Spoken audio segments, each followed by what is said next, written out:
we must admit it's a slightly different configuration today in more ways than one, but we are here.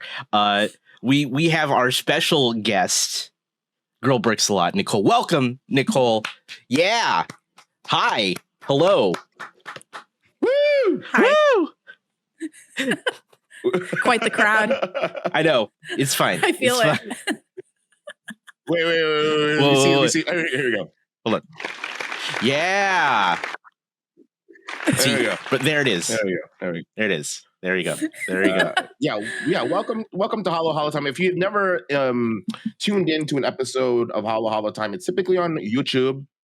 YouTube. YouTube. It typically consists of other cast members, but unfortunately, they are unavailable today. But that's okay because you have us, and it's not on YouTube. It's on Twitch because that's our home. Mine and Amor's home, at least. And Nicole, it's your home too. Especially after last night. Oh, it is definitely my home now.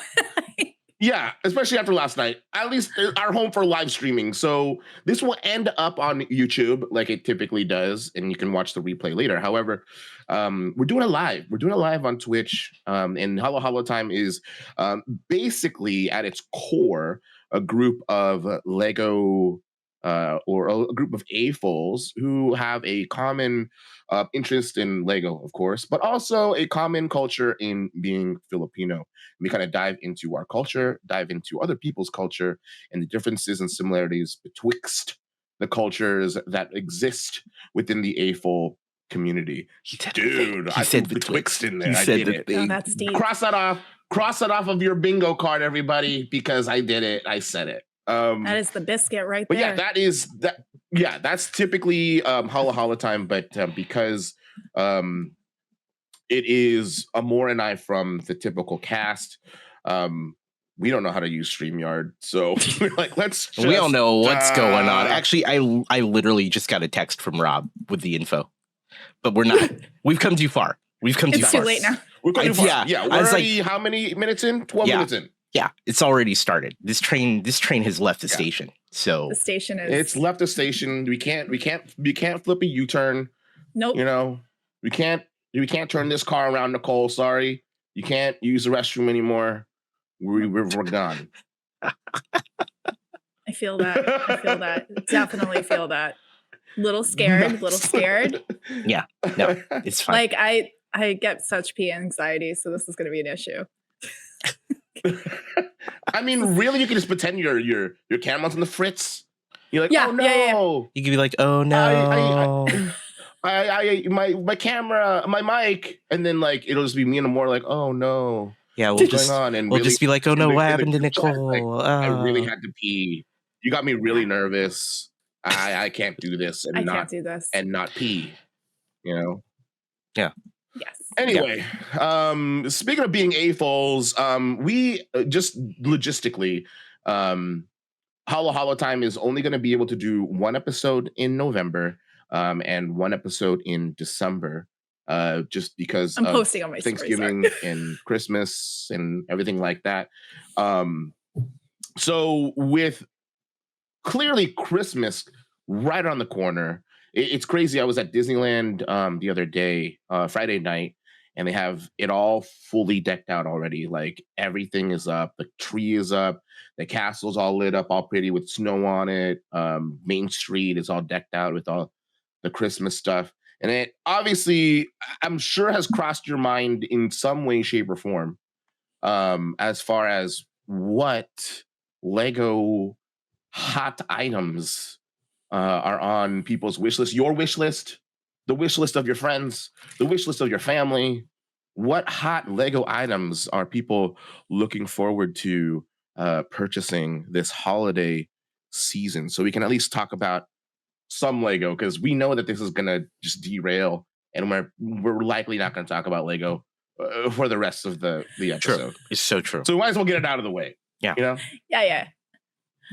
All right, so what's on my what's on your list, Nicole? Yeah, what's on your wish list? I really want the Venator, honestly. Like I really want it, but I think it's back ordered, so that might not happen. So maybe the new modular, I think, would be the thing. the museum. Yeah, it looks Yeah. so good.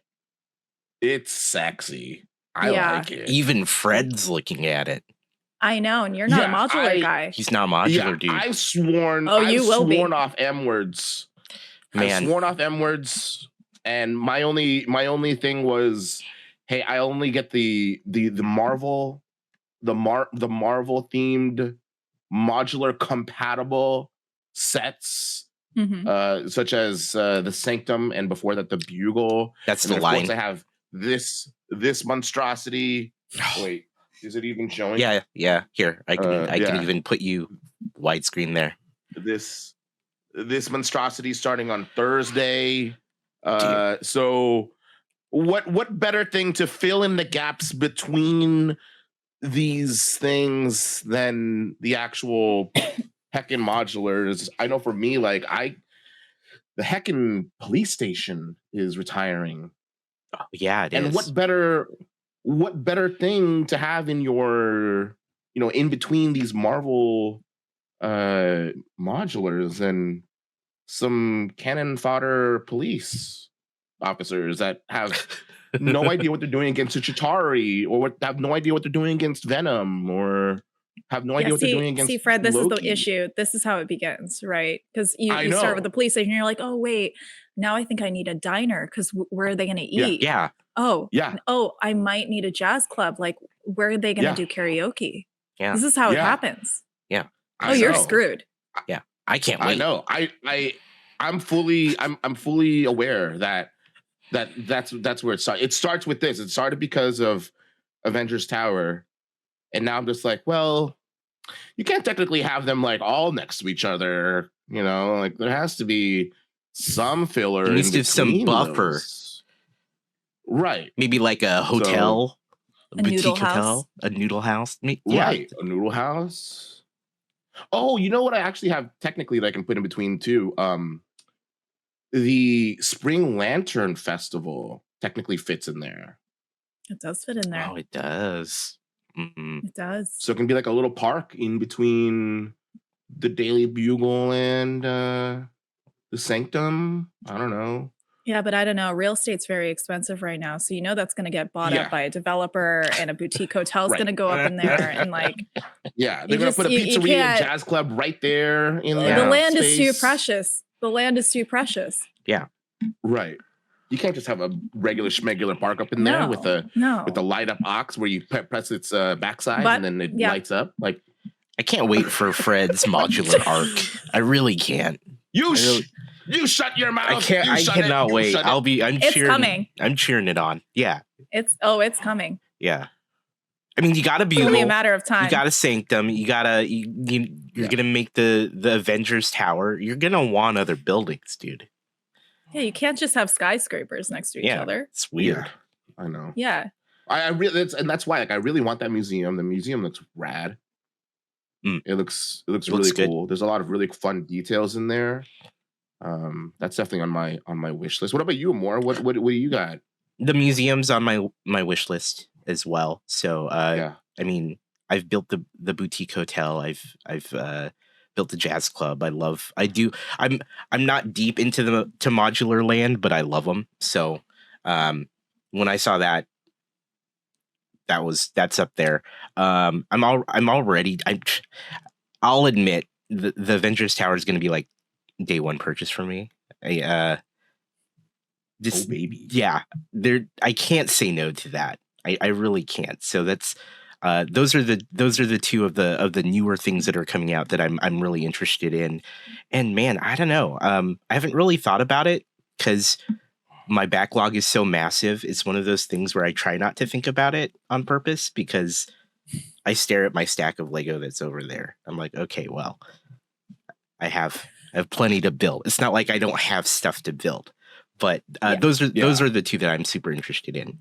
But it's hard when every other week they're coming out with like an announcement with like whatever new set they're coming out with, like if not the following month, like even like well into next year, they're already like, announcing things that are like, I want those Animal Crossing sets immediately. Those are going to be so fun.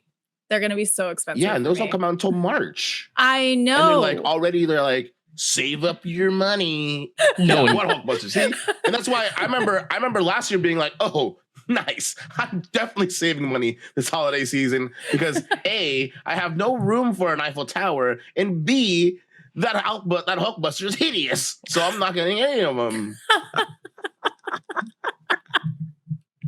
So isn't it bad when you're relieved the set doesn't look good? You're just like, yes, I'm so glad. Yeah, I'm glad it looks bad. This is horrible. Good. Okay, good. Like, yeah, my girl math is like, oh, I just saved $500. Let me spend it on the other end. Let me go buy the Eiffel Tower. girl math at its finest. Girl math at its finest. Sure. Yeah. Or if I can, no, you know what? It's even like, it's AFOL math at its finest. Oh, it's AFOL really? Math. I'm like, okay, if the gift with purchase is, a $50 value, then really I'm getting it $50 cheaper. Yeah, that was me and the Marvel's Hoopty. I was like, oh, I'm getting the Steamboat Willie gift with purchase. That is easily worth at least $40-$50, which knocks that off of the $90 price of the Hoopty, which means it's worth its price. I'll pay the $90 for the Hoopty. I like how you had to justify it though. Willie. You know how I justified the Eiffel Tower? It's disgusting. Let me tell you how the Eiffel Tower is what? How much was it? 550, 600? Somewhere I think maybe it was 600. It was like 600. Yeah. Maybe it was 600. So this is how I justified it. I was like, okay, so the Eiffel Tower is 600. Comes with Eiffel's apartment, which on eBay is going for $100. So now it's like 500. And I was like, oh, if I stream it on Instagram, I'll get the badges, which that'll knock off another $300 plus the Reels bonus. That'll knock off. And I was like, so it's basically free. It's basically free. I just continued spending the money that I would have saved if I had just stopped right there. I was like, oh, AFOL math. And did I ever sell Eiffel's apartment? No, I didn't. It's still sitting. You still have it? I still have it. It's under my bed. I know where it is. It's with all my leggings. Why I put it there, I don't know. Oh my gosh. It's a reminder. $629.99 was disgusting. Eiffel Tower. I had to look it up. That's some math you had to do to get there, Nicole. Yeah. And you know what? I still spent $629. Yeah, AFOL math strikes again. It does. Yeah, for sure. Every time. Every time. It does it. I mean, we've all fallen victim to that. I know for sure. I have so many times. Yeah. Same. Where it's like, oh, I got such and such set from the LAN, which is money I would have spent. So I'm just gonna get. Think of the savings. Think of the value. Right, savings, the value. Come on, it's content. You got no excuse. You're like, oh, I saved, $500. But wait, I could spend $500 now. But wait, I'm gonna go to Disney. Yeah. That's really it. That goes to stuff like this, where I'm just like, oh my gosh, well, this is gonna go. That's a gift with purchase. This is gonna go. This is going to go in the background of the stream, which only zhuzhes up the stream even more, which then brings in such and such. No, and I'm like, no, this is stupid. I'm done. But that'll do it. I know. I don't know about you guys, but I didn't realize that the Piranha Plant Lego set was going to be as hot of an item as it is. Is it sold Did you guys see that coming? Yeah, I didn't expect that at all. It's on back order till January on Lego's site. Is that right? What? Yes, that's what I heard. Man, the Concorde too is on back order. Yeah, that's a hot item. Say that I had everything to do with that for 6 hours that I spent advertising. Yeah, everyone was like, "Let me go grab that." That was all you. Yeah, this woman is hacking, building it on Twitch. Is going on a marathon stream. Has got some fire tunes playing in the background. Yeah, yeah. How was that? How'd that go? I by like 2 a.m. I thought my life was over. I was so tired. It's like I was not made for this. What's funny is I remember when you asked me how long do I typically go for on Twitch, and I remember saying like, I don't know, anywhere between like I was like a very minimum 4 hours, and you're like, and then I was like maximum like 6 hours, and you were like, like like the double like, and then here you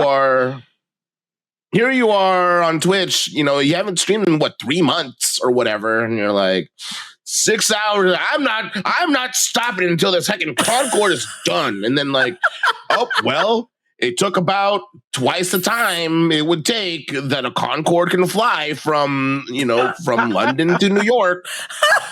Like here I am 6 hours later.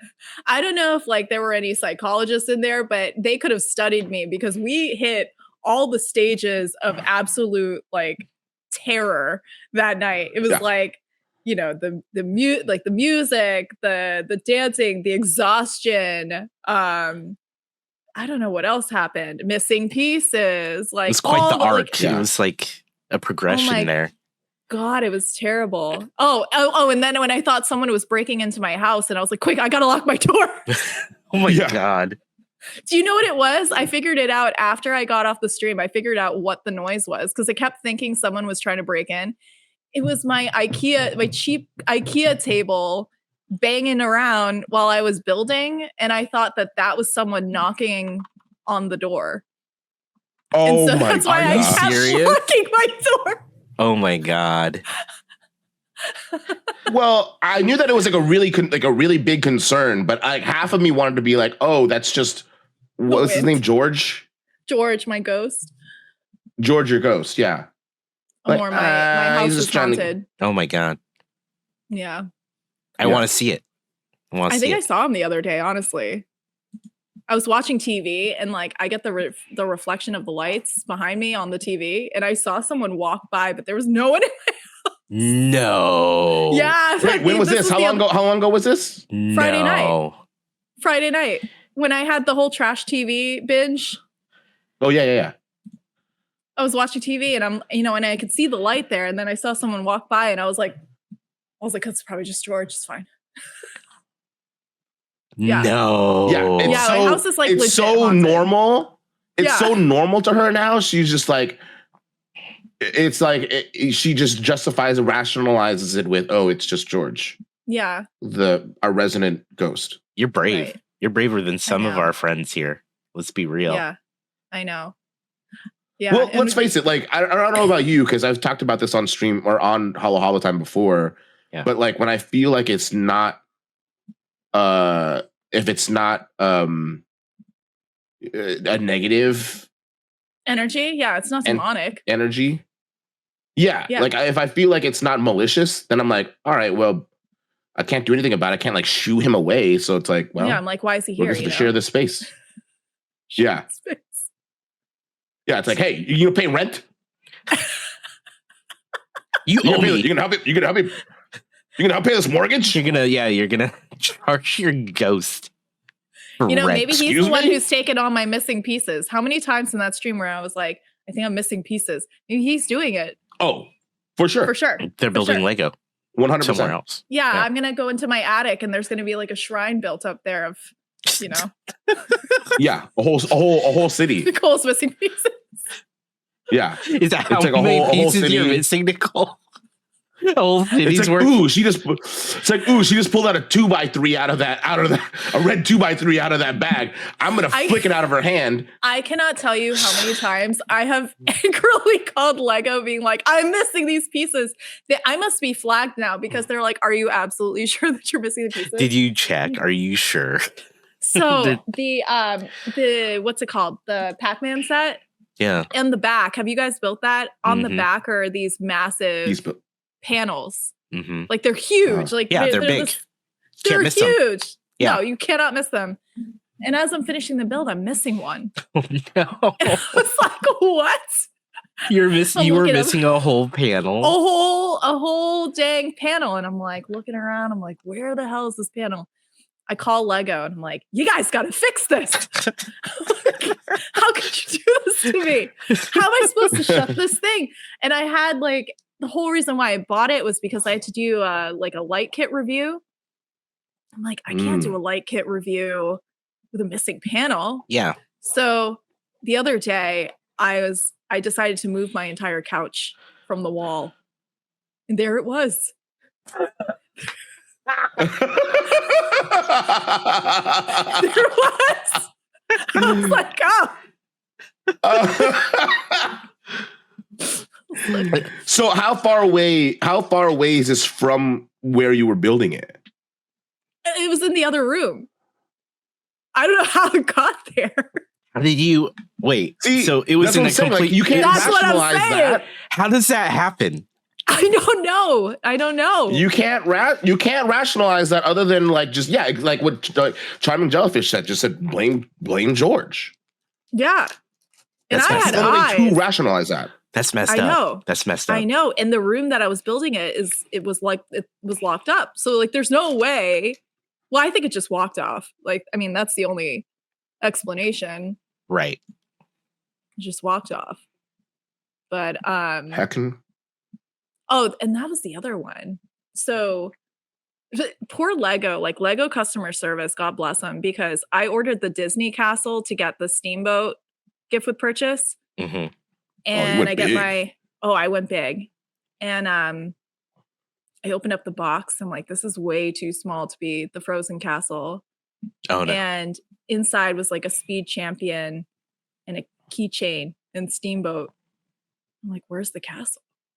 He just sent you the gifts with purchase. So I call him. I'm like, hey, where's my Frozen castle?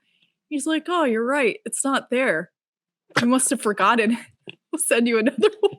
And then the other one came. And I called him. I'm like, do you want the other one back? And they're like, nah. So now, you got two of them. I'm going to donate the second one. But like, you know what I mean? I was like, what the heck do I do? I mean, now? it's also a really good parts pack. You know, you can use that for a future mock. You sure could. That is true. But the kids, Fred. The children. You're right, the kids. That's what we should be saying. How dare I? How dare I be selfish? How dare I'm a terrible human being. I'm terrible. Toys for Tots. This is my official apology tour to the children of the world. I'm sorry that I suggested you would be short a Frozen castle via Nicole. I'm a terrible human being. My apologies. Vote Pan-Fed Nudo 2024. God bless. God bless. Salamat po. Oh my God. Mabuhay. See ya. Mabuhay. I'm so dead. I am so dead. Well, that was a good transition. Yeah, I forgot this was a Filipino Filipino podcast. So I was like, we really derailed off of the Lego train there. But heck, I don't think, I mean, at least for sure when I realized it, and I'm sure most of the rest of the people on Holo Holo Time, once they realized you were part half, right? Half Filipino? Hapa. That they didn't realize you were. And I mean, obviously, just I guess maybe judging by appearance, like it just didn't cross my mind. Which I'm sure you get all the time. But oh yeah. Are we muted? Oh no, it's just more. It was muted. What was I saying? Which side? Which parent is the Filipino side? My mom. Your mom. And as far as growing up, like, yeah, makes sense. That reads. That tracks. Chat, you can take it however you want. However you want. But yeah, what was that, Fred? It's one of those, okay, you know what it is? You know what it is? Makes sense.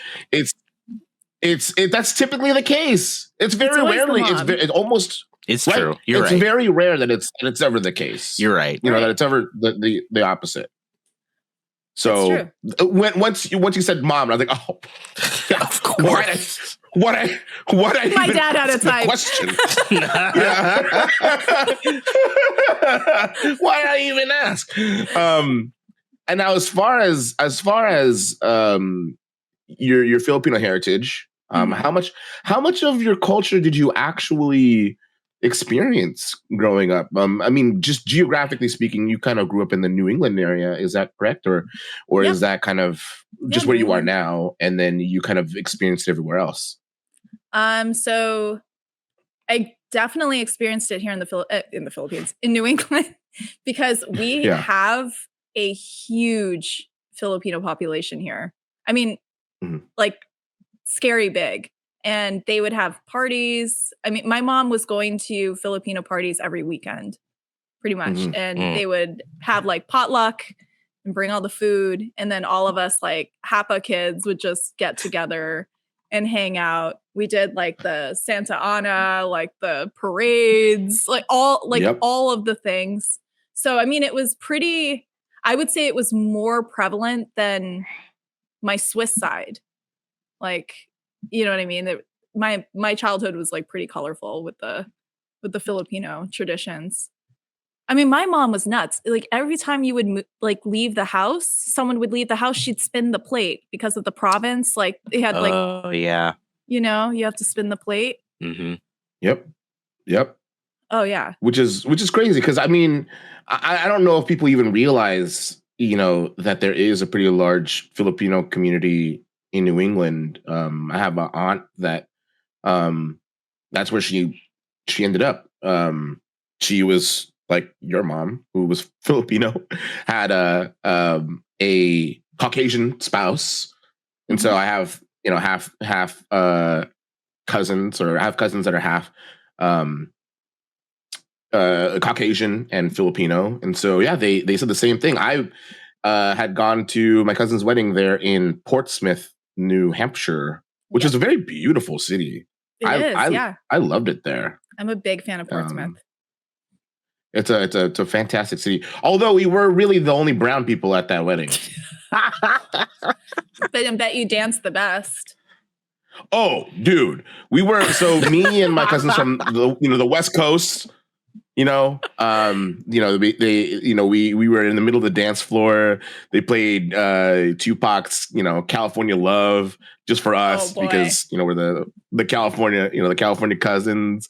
And then what came on? Oh, it was Rihanna's Work came on, and for whatever reason turned into like a twerk team contest, and the brown people kind of just blew everybody out of the water. Like, yeah, we're not going near that. We're not trying to be put to shame by this large man, even, who is shaking his tush way faster than I ever could imagine he can shake his tush.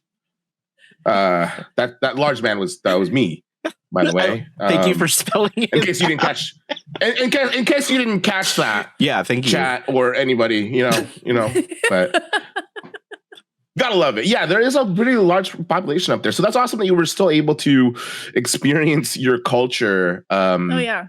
And especially in the 90s with all the line dancing. Oh, it was amazing. Oh, you know what I mean? Do you know what I mean? Oh, I know what you mean. Yes. Like the electric slide, that was a big one. Yeah.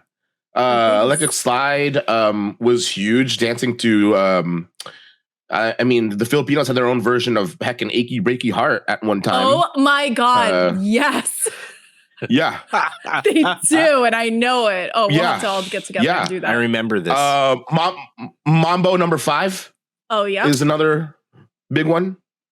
Oh yeah. Obviously, the most famous of Filipino line dances, the Todo Todo. Oh my gosh. You guys both laugh because you guys know exactly what I'm talking about. I haven't thought about that in years.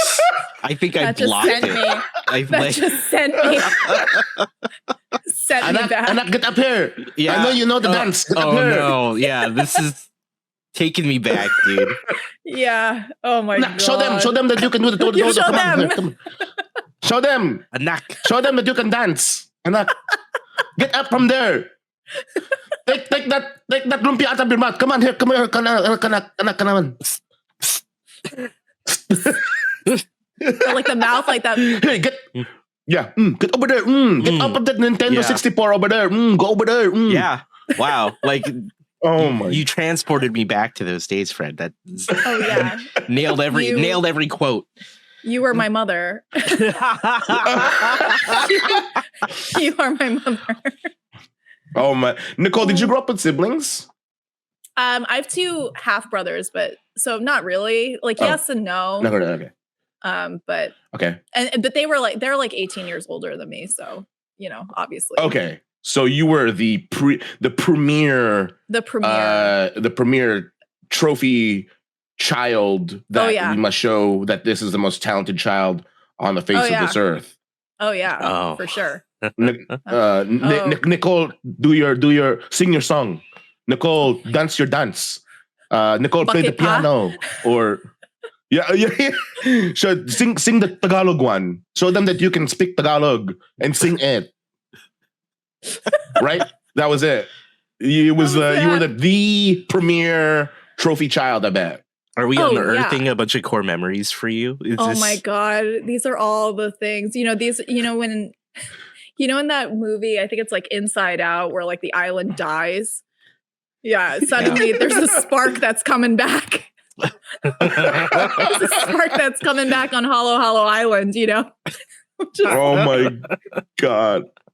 Oh my god. What's funny is like it's not even that just to clarify for chat, it's not that like that Nicole and I have talked about this, for a long time outside of here. Like this is literally me just spitting out Filipino stereotypes. It's like if you know, based off of the very limited facts that I'm getting from Nicole. A, only child, B, she's half Filipino. So at that point, especially with the fair skin, she's like mestiza. She's like That's exactly what they say.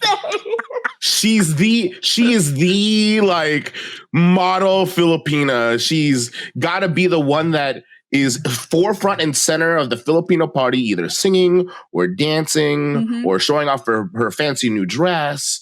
She's got to, as much as, and it's probably as much as Nicole wanted to be out on the yard throwing a football around and being out there and being a tomboy, it was like, nope. You got to be in here doing the thing. Yeah, doing the tilly cling with the little candle dance, all the things. And I was like the whitest person in the group, but I was still there. I was still there. Yeah. Oh yeah. And it's funny, like the culture or the stereotypes, you don't have to know another Filipino to just connect with it. You know what I mean? Like, like I met AC Pin in like a couple months ago, and he's Filipino. And I went up to him and I'm like, I know you're Filipino. And he just lit up like a tree. The convention owner was like, what the hell were you two talking about for like an hour? He's like, you guys were just laughing. Like, I've never seen you guys laugh. We were talking about karaoke. Yes. You know the machines that used to rate you? Yeah. You know the one? Like they would the freaking Magic Mike. Yeah, and then they would rate you. I knew Magic Mike before it was Channing Tatum in a Speedo. Yes. Yeah, I knew Magic Mike as a karaoke machine. That was Magic Mike. Yeah. Yeah. Yeah. And it had all the songs loaded in it. Yep. And you hook up your little red, yellow, and white wires to television. Yep. Oh my God. And don't sing I Did It My Way. That starts a war. Yeah, because that's what Tito had. Only Tito Boy has to sing that one. And if you dare cross that threshold, Tito Boy is going to go for your throat. Yeah, that and Patsy Cline. Those are like the two. Yeah. Did you ever score 100 on one of those things? I did. Dude. Nice. I did. What was the song? It was. I think it was Bucket Paw. Honestly.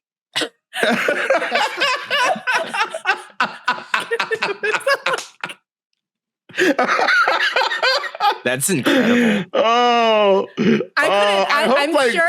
I'm sure I could like relearn it, but like, oh my god, it was yikes. Oh, that's so good. Amor, did you ever get forced to hit the magic mic or no? I somehow dodged that bullet, but I've seen enough of it where I was like, nope, gotta go. You were the kid in the Filipino party that was off in the corner playing on their Game Boy or something, weren't you? I totally was. Like eating lechon. Yeah,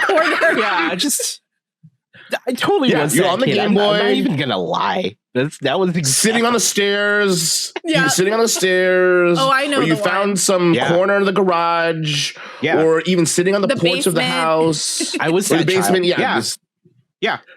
On the Game Boy. I can't even deny that. Like that's exactly maybe with a bowl. Maybe with a bowl of lumpia next to you at the same time. Like you just occasionally just grab one out and then like you're sitting there playing Game Boy at the same time. It's like you were there. It's like you saw my life. That's what I'm saying. It's like we were all there. Yeah. My god. No, I was that kid. I was totally that kid. My mom would try to get me to play the piano or do the dances. I'd be like, nope. I just kind of slink off into the other side of the room or like into another area of the house. And it's easier for you because obviously for Nicole, it's hard because she doesn't have any, really any siblings, but it's easier for you because you had 4 other freaking sisters. I had 4 that could just sisters. overshadow you. Yeah. And you could just dip. Yeah, that's totally what I did all the time. I knew it. I was that kid. I was totally that kid. I'm so good at I'm so good at this game. Yeah, I was playing video games with the other kids who want to play video games, hiding in a room or something. Yeah, that was totally me. Right. Battling Pokemon. You had the link cable attached to each other's Game Boy Color. Yeah, we were playing Game Boy or NES. It was for us. It was like those kids were either playing video games or watching VHS cassette 2 of Titanic.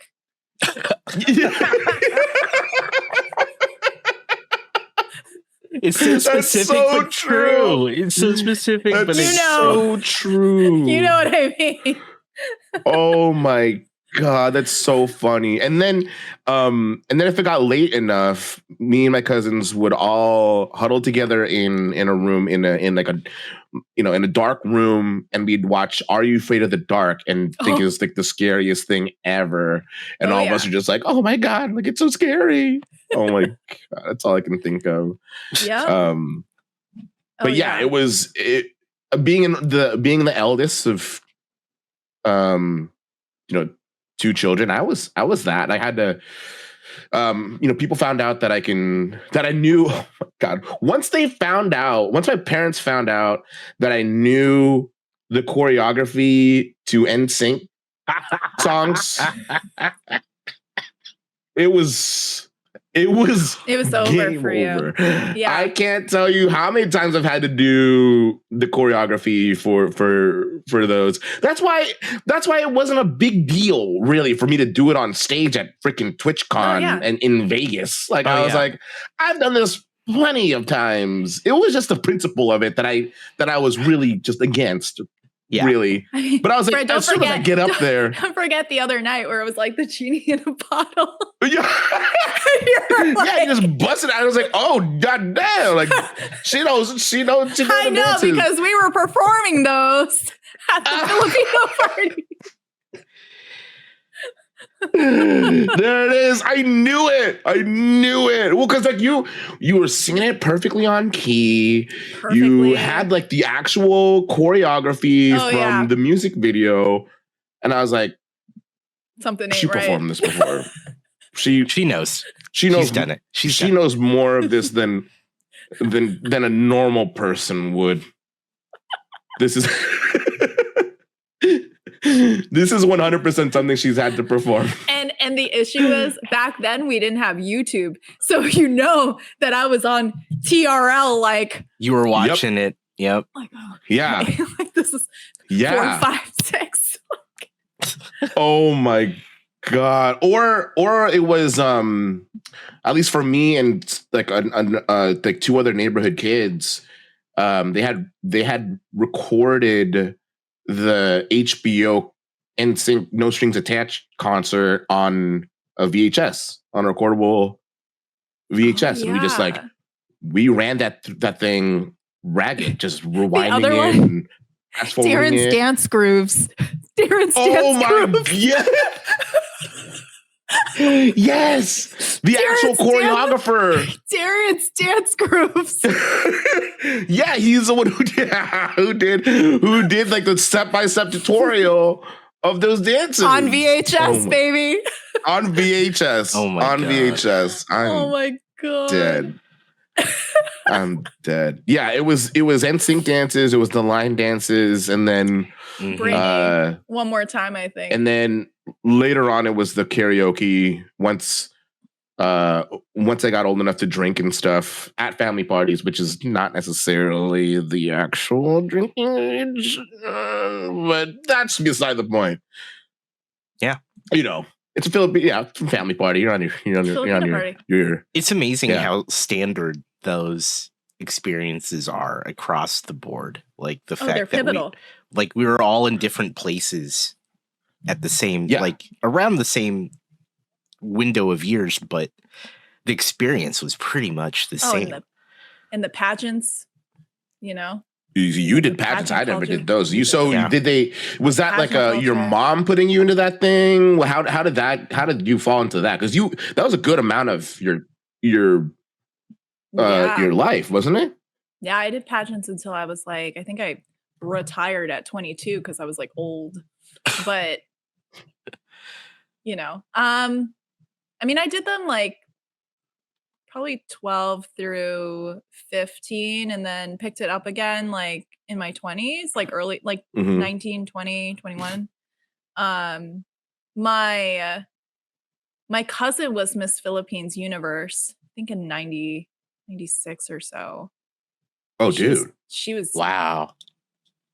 She knows. She was like the worst walker on the planet. Like her walk was despicable. And everyone let us know about it. So she was always like, you need to come over here and do it here. And I'm like, I am not doing Filipino. Like I'm not doing Filipino. No way. Did that take you to other countries? Like, is it just here, just in the Philippines? Like, where was that? So I did it in the States, but I was asked a few times to do it in the Philippines because of my height, but I'm not even that tall. You know what I mean? Like I'm 5'7", so I'm not even that tall. But when I was in heels and in the Philippines, like it was, I towered over everybody. So I would go to Jollibee. They're like, oh, like she's here for Billy Bean. I'm like, no, I'm not here for Billy Bean. Like I swear to God, I'm not. So yeah, I mean, it was like a part of my life, but I just prefer watching it. Honestly, I think it's more entertaining. I definitely felt tall in the Philippines for sure. Yeah, and I'm about the same height as you. So right. Obviously, I'm not wearing heels, or was I? I don't know. No, I wasn't wearing heels. You were twerking to the sky, so I wasn't wearing freaking heels at Shoe Mart or anything like that, or Shoe Mart or whatever. Oh my God, SM, SM, dude. Amor, we were talking about Greenbelt the other night, weren't we? We were. Like, this song was at Greenbelt. Like you would leave here. Yeah. Yep. Amor, have you ever been to the Philippines? No, not once. Not once. So there was a time where I was every time I was supposed to go, something happened. Like either I got sick, or it was an emergency trip, or so. My parents didn't start even going back regularly until I was like off to college or had like my own family, and then to where they didn't have to take any kids with them. right. Well, Yep. weird, right? Yeah. And so it's one of those Yeah. things that's like on my bucket list is just to go. And I want to bring like my wife and kids with me too, to just experience the whole thing together. So that's one of the things like for me that's been really weird. Like there's been a number of trips where the family has tried to bring me, and there was specific situations where I just couldn't go. And That's so so weird. I know. And it wasn't my family. It was just like weird situations where either I got sick or, something happened, and then it was just part of my family going without me, or like there were different. And are you comfortable versions. disclosing your wife's ethnicity? Considering if you were to bring your wife and kids, it wouldn't necessarily be she's white. She's so, Mhm. and she understands that it's something that I want to do. She didn't really know about my culture until we started dating. So it was one of those things where she learned when she met my family, like more about the culture. Would I take her to those parties too? So that was always fun. Yep. But yeah, it's one of those things where I tell my kids what I can, right? Like I tell them about the stuff, I show them the things, but it's different than experiencing it themselves. So that's kind of where it's a bit removed for them, where they didn't experience it the way that I did growing up even. And so, but yeah. That's funny because the it's rare that you ever find a non-Filipino woman in a Filipino party. It's typically, like we said earlier, a non-Filipino dude, male adult that is at the Filipino party. That's kind Looking of like awkward. semi-feeling awkward. Yeah, right. They always look awkward. They're always by the food, Right. just standing around. Yep. Right. But then you bring a non-Filipina woman into a party, then all of the titas are crowded around that one Filipino woman. Yep. Especially if they're dating somebody in the room. Yep. Otherwise, the non-Filipino woman is a coworker of one of the titas or the coworker of of the person hosting the party. Yeah. That's the only time you'll see a non-Filipino woman. That is exactly what happened to my wife. And we were just dating at the time, but I was at the point where I was like, okay, like she might be the one. I'm going to bring her there. And if this doesn't spook her, we might be good. Like we might be fine. And it was fine. It didn't phase her. And at that point she'd met my family a couple times already. It wasn't a big deal. So, definitely. But they grilled her, didn't they? Oh my God. Oh, and they don't sugarcoat things. No. Like everything is like very blunt. Like I remember I dated a Filipino guy and his mom was like, "Oh, you gained weight since the last time I saw you. I see it in your face." Yeah. I was like, Yeah. That's not nice.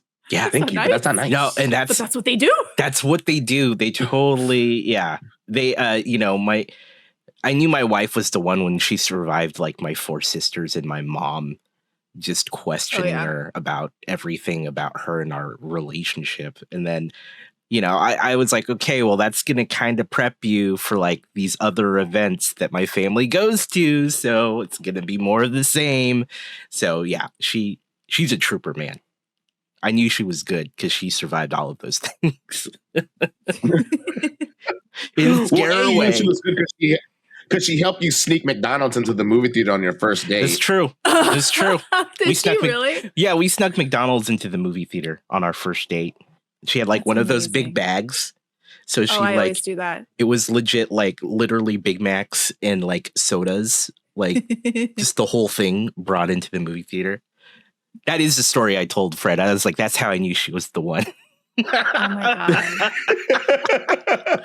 It's true. I know. It's true. Guys have a hard time because you guys don't usually have a big bag. I always have a big bag of like, I mean, you'll always know I'm in a theater with you because you'll hear the soda can crack. And you're like, yeah. It's like, hey, Nicole, you want like popcorn or anything from the concession stand? And you just hear, oh no, I'm good. No, I'm good. I I'm did good it in wrestling Chicago. a freaking Doritos bag. I did it in Chicago, and the people I was with looked at me and they're like, "Are you kidding me right now?" I was like, "It's a Celsius. They don't sell that here." Oh, so good. That's so good. Dang. Oh my god. And so, I mean, you have a youngling of your own. Mm-hmm. How much Filipino culture does the youngling experience? Oh, she sings Bahay Kubo every night. Really legit? Bahay Kubo. Yep, the whole thing. And food? How about Filipino food? Atayo, cigarillo. Yep, the whole freaking song. She sings it. Wow. Yeah. That's so awesome. That's awesome. I only asked because I think we've talked about it on the show before. Like, I know if I were ever to have kids, I don't know if I would be able to pass that kind of stuff on. I mean, I would imagine maybe my mom helps. My mom, because my mom watches her quite a bit, like when they're home, because my parents don't live here, so when they visit, they, you know, I have a babysitter in them, but my mom does quite a bit. Like, you know, she eats bagoong and sinigang. She eats lumpia and adobo and taho. Like, I mean, she's pretty good at it. And then she knows like some words. Like she'll say some stuff. But yeah, I mean, but the thing about my daughter, she's like blonde and blue eyed. So I'm like, she like that gene just didn't translate. Didn't carry in. I don't know what happened. So, but yeah, she's pretty good with that stuff, and she loves to sing. So, you know, but I'm going to take her to the Philippines. I love that. In February. So, oh, nice, nice. So we're going to go there, and so hopefully she'll like learn some more things. You know, that's awesome, right? Like she probably knows like the basics, like gosh, why can't I even think of the words? Like it's time to take a bath. What's the Tagalog word for bath? Oh my god, that's gonna kill me. All I think about all I think about is the scoop thing. The tabo, the water suit, the tabo. The tabo, dude. Oh my gosh, the heckin' tabo. Have you ever talked about the... That's what my mom calls when she gives her a bath. She's like, "Oh, we're gonna." She's always constantly scooping out of the bucket, and I'm like, "We have a bath. We have a shower. Like, you do not need to do the bucket thing." Oh my god! You've experienced that kind of bath before in the Philippines, right? Oh, it traumatized me. Yeah, because the water is always cold. I've heard this. I've heard these stories. It's never warm. Like, I have to tell you, I was watching 90 Day Fiancé like a few years ago, and this guy was getting a bath with this girl's family, and he's like, "What is with the scoop?" It sent me. I'm like, this is just a cultural thing that just it's here to stay. Like, it's never going away. So for those I even can smell the shower. I could smell. You know the smell. You know the smell. It's gotta smell. For those of you guys who are not Filipino and don't know what we're talking about, this style of bath or shower really, basically sometimes it can even actually come from a shower, but it's a way to conserve water in which there's in the bathtub with you near the faucet is a big basin big bucket of water, typically like a big plastic like bucket of water. And basically before you actually get started, you fill that up with you try to at least fill it up with as much warm water as you can, and then you take another smaller kind of like ladle or tabo and you as soon as that's filled up, you stop the water. There's no more running water at that point, and you take that scoop and then you literally scoop water on you to, you scoop it on there, get your hair wet, then you lather your hair with shampoo, and then while the shampoo's still in there, you gotta feel around for the tabo just to make sure you have it. Then you hope you don't get soap in your eyes, and you scoop the water in the tabo. You're just like, all right, I hope I'm aiming this right. And then literally one hand is pouring water on your head, the other hand is scrubbing shampoo off of your hair. And then once you're done with that, guess what? You got to do the same thing with like soap on your body. You gotta take that, lather up with soap, and then freaking do the same smell. thing. The bathroom has a smell. Like it's got a smell. It doesn't matter where in the Philippines you are. If you are in that situation, it has the same smell. Like it's just, Fred knows the smell. Oh my! It's always got the smell. 100%. Oh my god! 100%. So that is, and obviously most people, like most Americans with running water, primarily know the tabo as a way to freaking wash your butt after taking a deuce. To conserve teepee. Because best believe when corned beef 19 was a thing and everybody was going at a frenzy for teepee, I'm like, oh, you guys can go and fight for the teepee. Tabo. Your boys got tabo. Like I'm fine. You guys can have and fight for freaking teepee. I'm covered, my guy. I'm covered. Your boys got tabo, which is that's What'd you have for your tabo? Dude, there's all sorts of things. So I'm for the Filipinos out there. There's a couple things. Okay, so Nicole's got it. If you told me that tonight we were going to be talking about tabo, I like this is for anyone that's wondering. Yeah, that's the formal. Okay, that's the formal. But you use anything you can find. That's what I'm getting at. That's what I'm getting at. So cup number one, being in close proximity to Las Vegas, we had used those buckets for your change from the slot machines at either Caesar's Palace, from Circus, from Harrah's,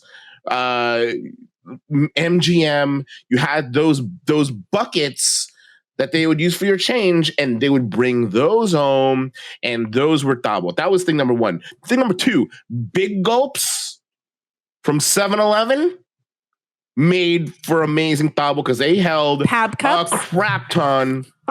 Oh yeah, Pab cup. I've never used a Pab cup. I've never used a Pab. No way, Nicole. Please tell me you've used a Pab cup for tabo. No, I don't use. Please. I have running water, Fred. Please tell me you've at least done it once.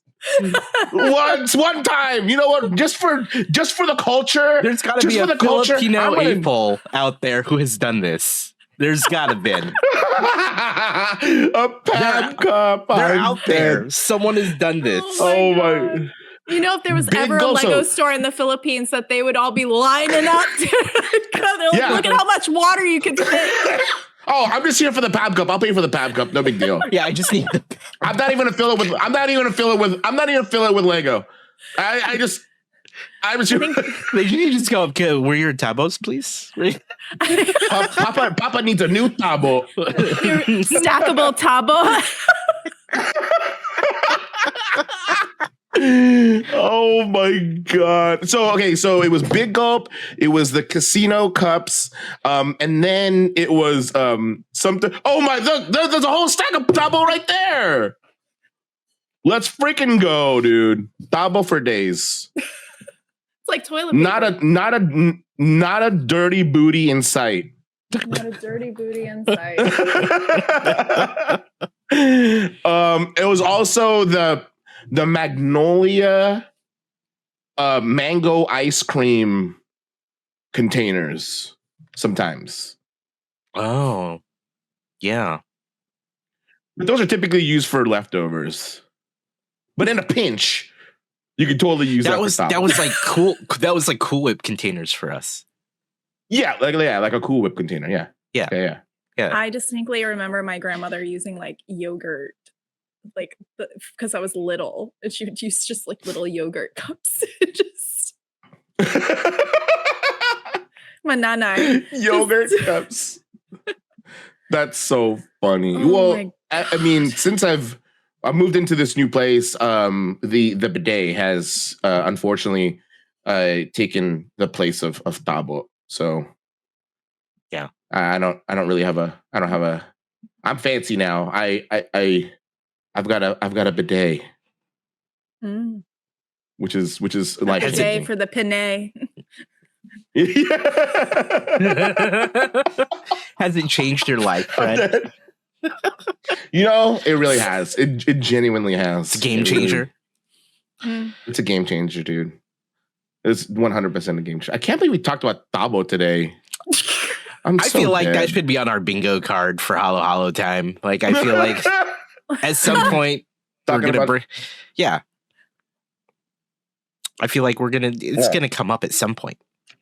It has to. Yeah, but has it come up yet? No, I don't think so. I thought it did at one point, but maybe I'm wrong.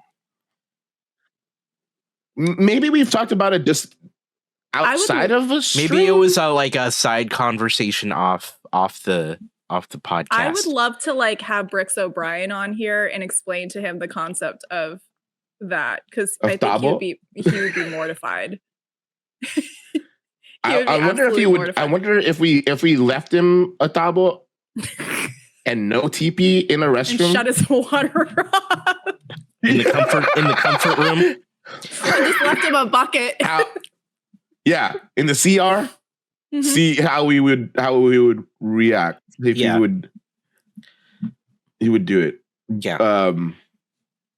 But going back to foods, and again, I feel like people would be shocked to hear, because I've experienced this firsthand from you, Nicole. But people would be shocked to hear just how much you love bagoong. I love bagoong. I have 3 jars in my fridge right now. You know, during COVID, the big rush. You know, the big rush on food. No one was in the Asian grocery store. And I was buying up that bagoong. Like, no one was in there because everyone was scared because of the corned beef. I was in there and I was buying up all the rice. I was buying up all the bagoong. I was like, if we're going down, we're going down correctly. That was true here too. People weren't shopping there as much. So you stocked up. No. Oh, I stocked up. Yeah. Yeah. I would fill a shelter with that. Yeah. So how Nicole is more Filipino than you know. Yeah. Yeah. How many do you have right now? How many containers of it do you have? 3? 3. Okay. 3. I have 3. Okay. At any given time. This is a terrible story. I don't even know if I should really tell it, but I'm sure you can edit it out if it's really bad. So okay, well there's it's a 3-parter, right? So when I was little, I was going off to school and I told my mom I was going to make my own lunch, and I packed rice mixed with bagoong. And she's like, you can't flip and do that. Even she had like she was telling you. Even she was like, you can't do that. It's social suicide. You can't do it. So, that's one memory. The second memory is my college application, because you had to do the Common App. My college application was about bagoong. And it was like a funny conversation about like all the times it has alienated me in like living in like America, liking bagoong. So there was that. But thirdly, so I took a couple jars with me to college, and I had my junior year, I had a single room, and the girl next to me, for whatever reason, didn't really care for me very much. And so she would file complaints on me all the time. And I think it was because I maybe had my music on a little too loud sometimes, but whatever. So I took some bagoong and I put it like, the doorknob, I put it where you would like grasp the doorknob so that when she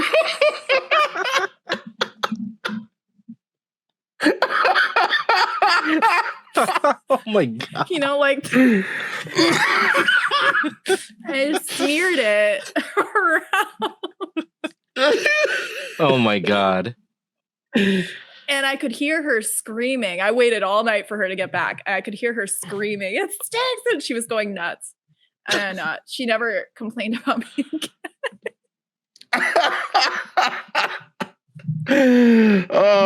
Would you care to explain to everybody for anybody that does not know what bagoong is? How would you explain bagoong to a non-Filipino? So it is a jar. It looks like it's a glass jar. It has to be glass because that's the only thing that can contain it. So it is a glass jar of the tiniest little shrimp you've ever seen. They're like this big. They're more like plankton size, okay? And it says it's sautéed shrimp paste.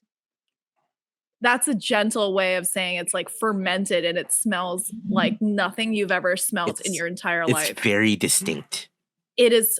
I think it smells really good, but I've been told that it is the most foul smell that some people have ever experienced in their entire life. Like it is foul. It is definitely pungent. And I think it smells good. I like it. I mean, it's like a good, like a foodie smell, but I sure as hell would not ever want to get that on any of my clothing. Yeah. Yeah. Like I know if I have it at dinner time, I need to have like an extreme, I probably need to go to the dentist after to like for a cleaning. A deep clean. Like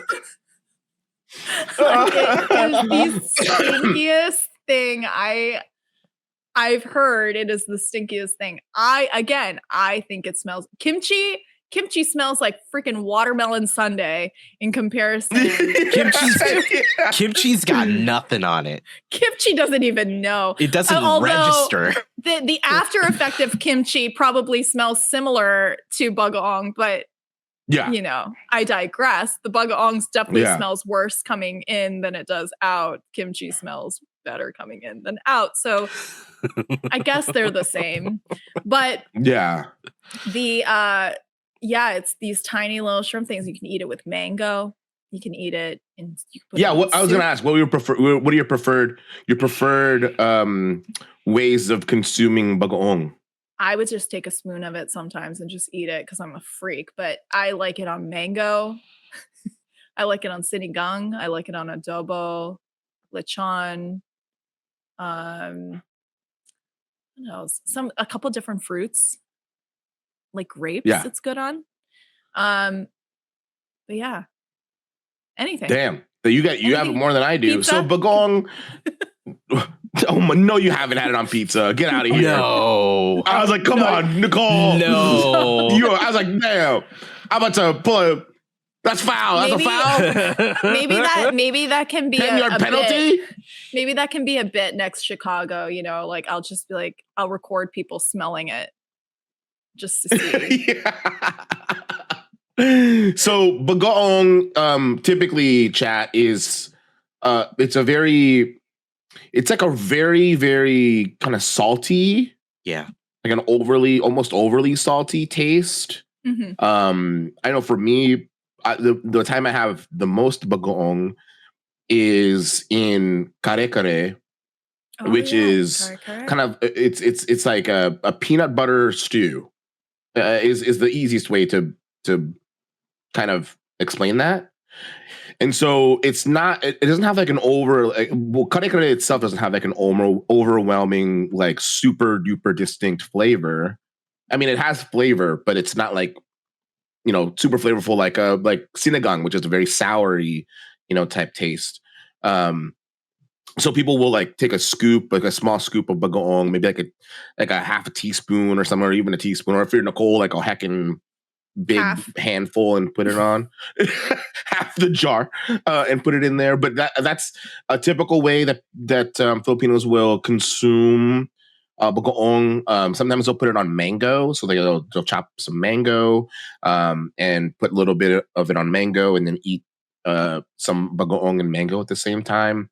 And of course, people will put in other dishes too. But I know those are two very, very super duper common ways that people will consume bagoong. But even Filipinos are very wary about like their consumption of this very pungent and very fishy and salty kind of side, or kind of, I guess, condiment. Would we consider it a condiment? I would say it's a condiment. Yeah. Yeah. Yeah. Yeah. Binagoongan is a dish with bagoong. Says easy. I don't think I've ever had that. I haven't had that. But I only really ever have it with kare kare. Really, same. Yeah. I don't think I've ever had it really anything else. Like when you said the other Filipino dishes, Nicole, I was like, Sinigang. Maybe that's just a Nicole thing. Sinigang is good. Adobo. Yeah, maybe. The fact that you eat it straight, man. I do eat it straight. That's how I get my morning started. I just smell it and go. Your morning, it's like, best part of waking up is bagoong in your cup. Screw coffee. Oh my god! Like that's Nicole. Nope. For the longest time, like when I was dating, I would bring home. If I brought somebody home to meet the family, like the first party trick I would do, I'd be like, "Oh, smell this." How does that go? Party trick never went well. Never went well. Never went well. Never. I'm dead. Never went well. The first party trick is typically like is either barrel man, or if it's at a Filipino party, it's going straight to the large table or island in which the lechon sits at. Oh yeah. Yeah. And just showing them a huge freaking roasted pig with the face still on it. And the apple in there. Yeah. Apple in the mouth. And people just, I remember picking the skin off. Yes. My ex-girlfriend lost her crap when I was just like, oh hell yeah, lechon. And I walked up, just grabbed a piece of the skin, dipped it in some Mang Tomas and stuck it in my mouth, and just like, what have you done? You're a monster. I mean, I had a similar experience. Never forget. On New Year's, they had the lechon out, and my ex at the time, this might have contributed to the end there, but like I picked the ear off, and I was dipping it and eating it. And I was like, "Ooh, crunchy!" And he goes, "What in the hell are you doing?" Yeah. Yep. It was like, did your wife have that experience, Amor? She doesn't judge, man. She was just like, good. okay. Oh, she's like, okay. And I mean, she'll be like, probably not my thing, but if you're down, like if that's what you guys do, okay. That's always been her thing. Yeah. No, she didn't flinch, man, when stuff like that would happen. So that's how I know, dude. That's how you know. Yeah. Yeah. That's why you're here. Yeah. That's why when we're telling these stories, we're referring to an ex. Yeah. You know what I'm saying? Oh yeah. Yeah. Oh, always. Yeah. But I the very first thing I did with my daughter, like the minute she could eat like food, the bagoong was introduced. I mean, I was like jamming it into her nose. I was like, "You will smell this." Like you will like this. Smell it. Smell it. Just smell it. Now when I because she's talking a little more now, so now when I do it, like if we're having sinigang, like we had sinigang this week, and I opened up the Bagoong and she's like, smells good. Smells good. I'm like, that's my girl. That's right. That's right. Oh, That's right. and again, like the best part about that is like this blonde, blue-eyed little girl, Yeah. who you would think would smell a jar of Bagoong and like run away and cry. Oh yeah. Is like, no, this smells amazing. Put She's someone like- like sinigang stat. Yep. Next thing I got to introduce her to is like that stinky fish. I love the stinky fish. What is that called? Yeah. Oh, it's so good. What's it called? Patis is another one. Patis, somebody brought up patis earlier. Mm-hmm. Mhm. I don't know if you put patis on anything. Mine's typically nilaga is what I'll put patis on. Yeah. Yeah. What's the other? There's like a breakfast sausage that I always get her into. It's like the it starts with T. Like longanisa or tocino? Tocino. That's Tocino. not tocino. Tocino's pork, right? Tocino's pork. Yeah. It's like that. Yeah. Yeah. Tocino's so good. Mm-hmm. Oh my god, I could go for Tocino's that so good. tomorrow. Tocino and some garlic rice and a fried egg right now. Oh my god, yeah. Oh, sounds so good. Oh, loud. I would Loud. I would devour that. Loud. Oh my god, my mouth is like watering. Loud. Oh. Oh my god, I might have to go to the grocery store. Oh my god. Yeah, So that was like, I know everybody defaults to longanisa, but I think I just had longanisa so much growing up that whenever it's tocino on the plate instead, it was like, oh, it's on. It is on like Donkey Kong. Yes. Oh my gosh. For sure. Oh, I love it. Toyo on the fish. Oh, toyo on the fish, like some soy sauce. Yeah. I'll do soy sauce and squirt a little bit of calamansi in the soy sauce, or lemon, whichever is most readily available. Yeah. And then I feel like every Filipino mom has the like little like, is it a calamansi plant? Like they have like the little with the little oranges. Like we have one downstairs, and I swear to God, my mom, she like, when she visits, she's like, you let it die. You're not watering it. And I'm like, dude, I don't know what it is about. Like, you got to be 100% Filipino to keep that thing alive. Like it runs on drama alone. That plant.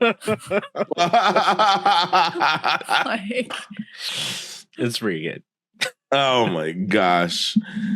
That's so good. And that's, it's just funny. Like it's all the same, right? We all like experience. I mean, obviously there's some Filipinos in chat. Ark and Kenny are in there, all kind of saying the same stuff.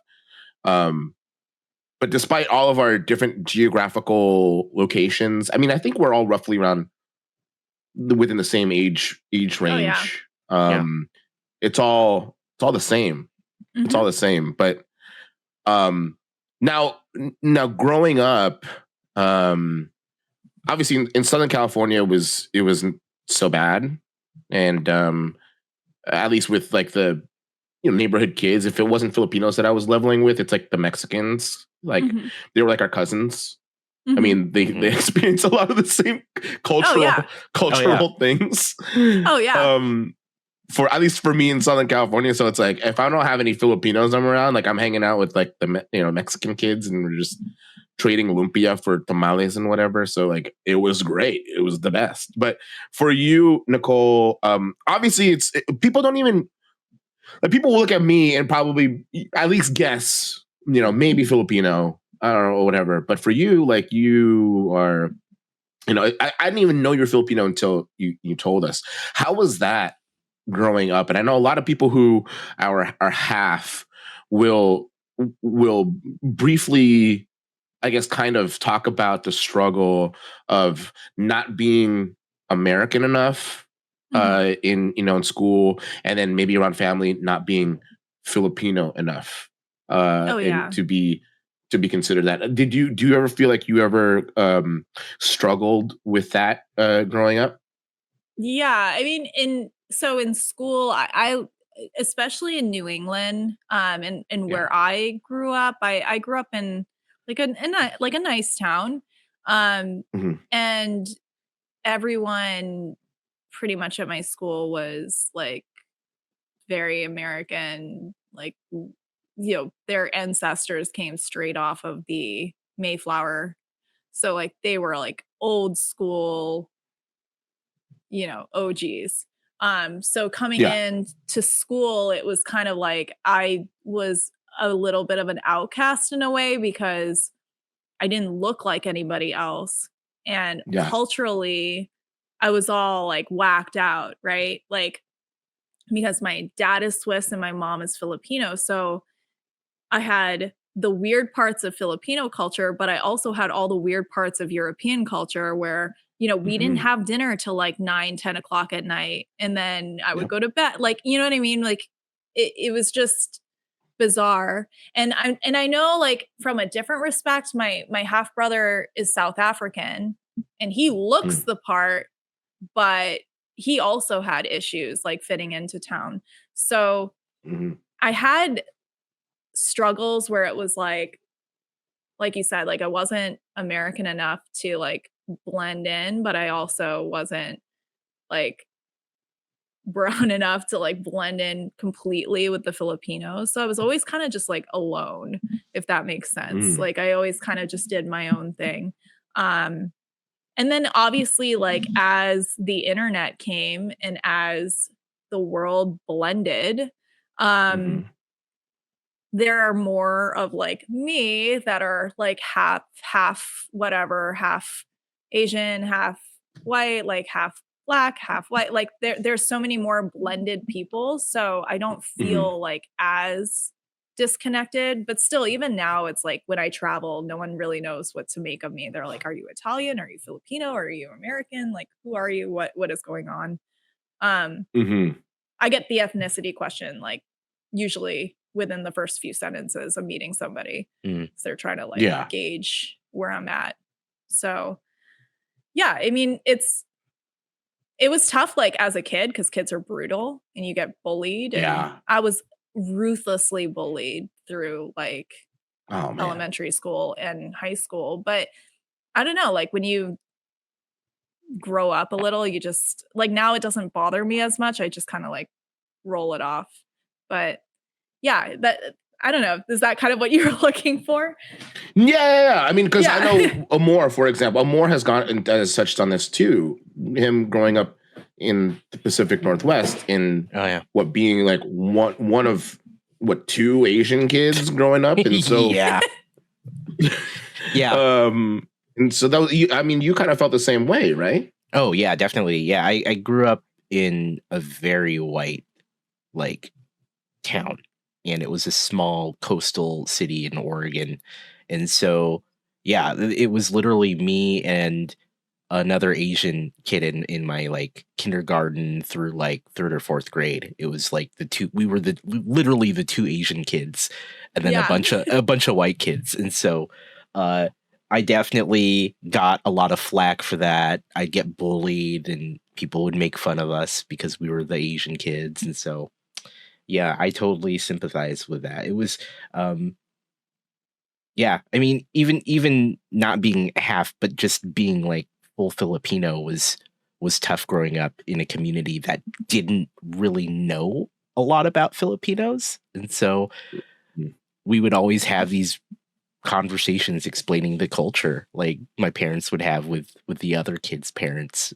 Or like when you'd have to like bring in like your favorite dish, right? Or something like Mhm. that for My school. conceit. Yeah, I'd show up with like pancit and lumpia, and people would be like, "What is this?" Right? It was, and then everyone else was bringing in like very American foods, and yeah, I'd be like, "This is lumpia," and they're like, "What? What is?" And then my mom or my dad would be What is explaining. that? Yeah, my parents would be explaining it to the teacher, and I'd just be sitting there, like, just eating the lumpia. But that's how it was, man. It's crazy. So I totally feel for you there when it comes to like, and then you're in that space where it's like you're not one or the other, which is even tougher because then it's like, how do you identify? How do you even relate to other folks who don't feel like you're fully in one camp or the other? So Oh yeah. Right. Yeah. Yeah. Like that's represented physically. I mean, culturally, even like it's a struggle. And then it's been kind of a thing, kind of like a semi-hot topic, fairly as of late, like how Filipino can a Filipino American be, you know, where we grow up in American culture and we claim to be Filipino and proud to be Filipino, but like, you know, what, like how Filipino can you really be? You know, having had grown up, and it's like just being a fan of the food and having these same kind of experiences as other Filipino American kids isn't the same as being considered full, you know, Filipino. You know, and obviously we wouldn't bring a meatloaf to your favorite dish day in elementary school, so we're sure as hell not Filipino. We're sure as hell not American enough, you know, for anybody really. And so it's just like the it's dish just I weird. always bring And is adobo. And like every time my girlfriends, we have like, you know, a dinner party, I'll bring adobo. But I don't even remotely think about bringing something like that's American. right. You know? But I mean, and also like you said, like it's weird. You're not enough of one thing to be part of it. So like just recently, a group of us were going to a restaurant like after a funeral. And I was like, you guys, like I'll go secure the table. Like I'll go there, I'll do it. I went in, the guy's like, oh, we're, you know, we can't seat you. We don't have, you know, we don't have a reservation or whatever. So I was like, oh, okay. So I come out, I say to everybody like, oh, hey, like they don't have tables. And one of the dads was like, let me go check. And so he goes in and he was sat right away. And I came in after, like as part of the group. And I remember like after I ate, I confronted the guy. I was like, you know, what the heck? Like, what? Clearly, this was so obviously a thing. Like, what? Why was it? Because of the way I looked? Like, and I'm like, you're an Italian restaurant. I could be Italian. Like, what do you mean? Yeah, right. So it's like, you know, I had little things like that throughout my life, and I still have little things like that. And even when I go to the Philippines, like I'm not Filipino enough to be Filipino. Oh yeah. Right. So it's like I'm just kind of this nomad that just does her own thing, and I just like what I like, and now I just care less about it. And I think I'm a little more like vocal than I was about, you know, when things are obviously wrong. I think I'm a little more like, hey, what, like, help me understand your perspective. Like I will always say that, help me understand your perspective. Like, where are you coming from? So, but I feel for like, if that's still happening today, I feel for kids that are mixed and have to deal with all of those things. Cause one, kids can be brutal, but all adults can also be brutal. So it's like, you know, Yeah. And I don't know, we've kind of felt like I guess, consensus. I know, like, I think we've talked about like Amor's kids. We've talked about, AZ's kids. And those who have kids, as part of Halo Halo, and it seems that it's like you said, with the rise of diversity in being more connected via the internet, via social media, and whatever. I think it's become, in a way, less and less a thing, at least in school, for kids who are looking more and more diverse, putting more half ethnic kids into the world that you guys are doing. you guys are contributing to the diversity, the melting pot of America. And so hopefully it's less of a thing. I would hope so, because I mean, obviously we've all felt some kind of segregation or bullying or something as a result of not being American or of our Filipino, because of our Filipino heritage. But I hope to think that it's less of a thing. Like nowadays. I hope for her it will be less of a thing. I mean, I feel like when I take her out, we don't look alike, and I'm always asked if I'm like the au pair, like every time. Like, oh, so like, where's her mom? I'm like, yep, I'm the mom. It is me. Hi. God damn. You know? Like, I don't know that. Yeah, like if she's crying in public, I'm like, people are gonna think I'm kidnapping her. And she's hitting me. She's like, and I'm like, oh God. Has she ever said you're not her mom? She doesn't call me mom. She calls me papa. So that's like a whole other thing. And she knows I'm mama, but I'm like, I'm mama. And she goes, no, you're papa. I'm like, I'm not papa, I'm mama. And she goes, she knows. Since she's little, she knows. She knows I'm mama. And she tells everyone else that I'm mama. But to me, she calls me papa. And I'm like, okay, whatever. Oh you do you. Gosh. You do you, child. My oldest, when she was little, I mean, she looks like the, half Filipino, half white child, very typical look, right? Like light skin, dark hair. We were on a road trip, and we stopped at we stopped at a rest stop, and we all got out. We used the bathroom, and my wife was trying to get her into the car and into her seat. And we don't know what came over her. Obviously, she, tired, been in the car for a while. But she literally yells, "You're not my mom." And it's like, what? What are you doing? She's yelling this at a rest stop while the back, the one of the rear doors are open, and we're trying to get her into her car seat, and we're like, no, don't yell that. No, it was a busy rest stop. People were looking, and we're like, no, it's totally our child. Like, it's fine. We're not kidnapping this child. You're not my mom. And it's like, whoa. And gosh, the child was shut up. Yeah, the child was like 4 or 5. We're like, what are you saying? Why are you yelling? This is the one time you yell this. That's why I asked you if your child was ever said you just papa, which has a lot of questions. That's also strange. But yeah, everyone's like, oh really? I'm like, AZ's. It seems like AZ. The same has happened to AZ, but at Disney World. That's so sad. You're not my dad. It's so sad. You're not my dad. Get out of here. Oh man, that's so funny. And the thing is, like, his eldest is like super like fair skinned, and so like, and AZ's brown, and so like AZ's mom just like, yeah, no, that's the thing. Like, that's what we were running into too, and it's like we're trying to get our child in the car seat, and we're like, stop yelling that, stop saying that we're not your parents. Get in the car seat, right? And it's like, get in the car. Get in the car. Say another word. Stop yelling things, and it was one of those moments where God. I was like, please, just please. For the love of God, shut up. Yeah. Yeah. God, that's so funny.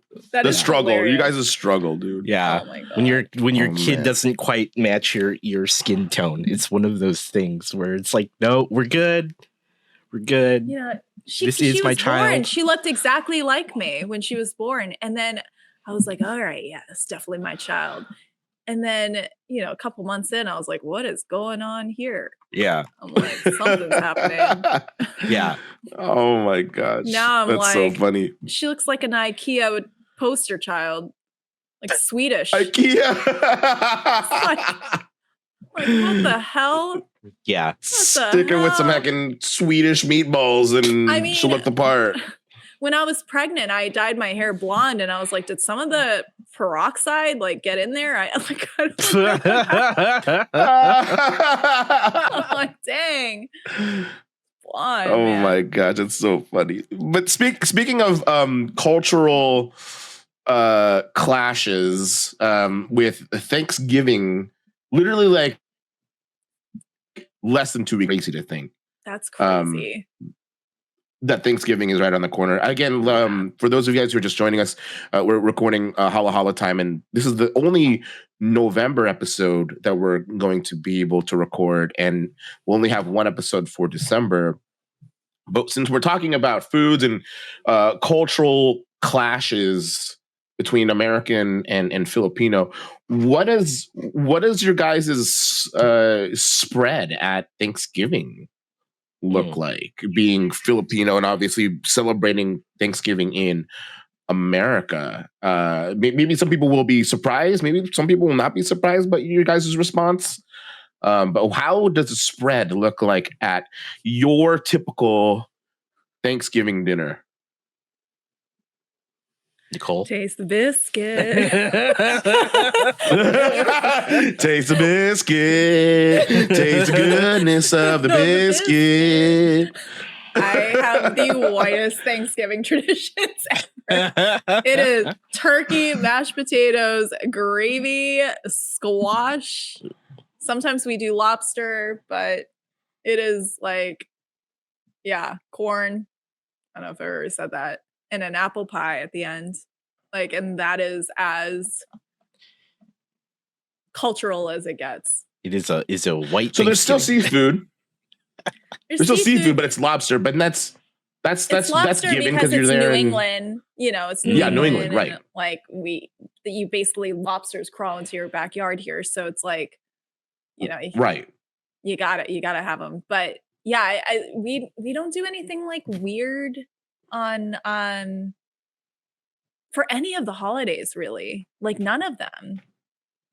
So it's really like, even Christmas? That's sad. Christmas, we have the ham, and again, mashed potatoes, spinach, like no Filipino food to be seen none at all. But I will say this: New Year's, we have the Buena Noche. Buena is right. It's okay, a Buena. Yeah. Okay, Mm-hmm. Is that right? Am I saying that right? Buena Noche. Yeah. Buena Noche, or yeah. Yeah, we have that. And so we'll have like lechon. We'll eat 12 grapes at midnight because you have to eat round things because that's lucky. You have to wear polka dots. You have to wear red. All the red. all jingle the change in your pocket. We have all year round. We have money in the corners of our house. Yep. Like we just anytime I have visitors, they're like, "Oh, I just found some change." I'm like, "Put it back." I'm like, that is for money. That is for prosperity. And you got to leave it there. I mean, I have money in the corners of my house, like just change. Yep. So we do like Filipino stuff for New Year's. And we usually, prior to COVID, I would spend every Christmas, New Year's in the Philippines. But any Christmas that we spent here was like pretty American. But every New Year in the Philippines, we would do like the whole like dance until 4 a.m. thing. And, you know, everyone sets off their own fireworks and hazes the city. And that was like, those were our traditions. But every other holiday is pretty vanilla, honestly. Really? Yeah, I would have expected even at least like something, like maybe something off to the side, like at least like a bowl of adobo somewhere. No, it's super bizarre. And then the weird thing is like, even if in like 2 weeks, I thought about having Filipino things at Thanksgiving, I think I would get ick. Like, I think I would, because I'm so conditioned to have like the stuffing, the turkey, the whatever. And then I'll eat that for like the next 4 days. And then I return to like my normally scheduled like foods that I have, like, because I have Filipino food all year round. Like last week, like I'll have adobo, I'll have lechon pancit, like I'll have it all year long. But For whatever reason, Is that why you Thanksgiving. think is that why you think Thanksgiving is different? Because like I feel like that's Maybe. one of the only. It almost sounds like that's one of the only like super ultra white things that you do. It's super ultra white. Yeah. Ultra. It's like It's ultra. ultra. My final form It is. Like it's just is only at Thanksgiving. yeah. No, that's it. It and everywhere else it's just kind of like every other holiday is just pretty like even Easter is like very vanilla. Like it just for whatever reason. I don't know, but then I think about like all year round, like what I eat on a regular basis. I don't really eat American food. I'll have burgers every now and then, but I eat a lot of like, well, Chipotle. I wouldn't even call that Mexican, but I eat a lot of like Chipotle or sushi. I eat sushi multiple times a week, or I eat a lot of Asian food. So I don't really eat like American food at all. So maybe that's so why. that's just specified for like I'm never holidays. eating, you know, whatever, like unless it's breakfast food. Breakfast food I eat American, but you know, it's weird. Yeah. I eat a lot of Asian food. A lot. I feel like that there's probably some Filipinos that'll do the same. I don't know about you, Amor. What does your spread look like?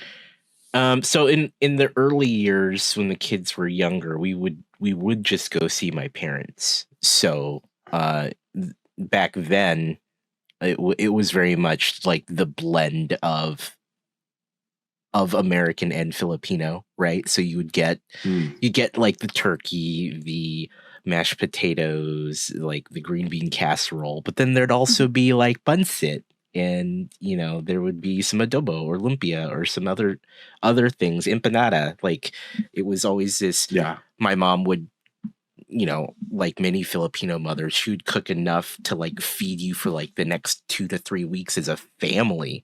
And so we'd leave, and then we'd leave with like our bag of our leftovers. Baon. Yeah, the baon. And then we would eat that off of that.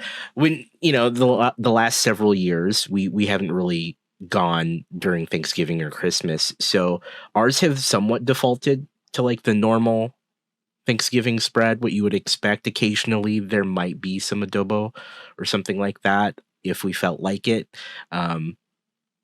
or pancit, or you know, or even just some rice just to have there too. But it's been mostly the default with the occasional thing. But like our regular diet as a family, we incorporate some of the Filipino stuff when we can.